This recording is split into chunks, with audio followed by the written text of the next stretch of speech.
Nissan introduced its all-new compact SUV, the Magnite, in the Indian market earlier this month. Offered with a starting price tag of Rs 4.99 lakh ex-showroom Delhi, the Nissan Magnite has instantly become a big hit in the market. Now Nissan has announced that the Magnite also comes with the lowest maintenance cost compared to its rivals in the segment.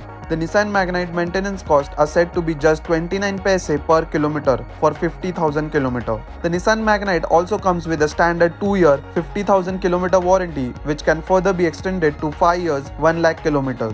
Nissan is also said to be offering its customer with multiple labor-free service across its entire network all across the country. Nissan will also be offering a prepaid maintenance plan for the compact SUV called the Nissan Magnite Care, providing an additional 22% savings.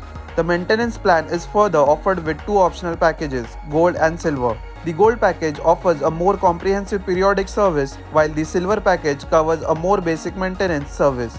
The maintenance packages are on the SUV, hence they are transferable in case of a change in vehicle ownership. Apart from the maintenance cost, Nissan has also announced that the Magnite has received over 15,000 bookings and 1.50 lakh inquiries since its launch 15 days back. Prior to the launch of the compact SUV, Nissan had expanded its sales and service network by adding 50 new touchpoints across India. This included 30 service and 20 sales dealerships across the country. The Nissan Magnite has added yet another feature to its cap, with claims of having the lowest in segment maintenance cost. This should definitely attract more customers towards the SUV, which has already gotten off to a flying start.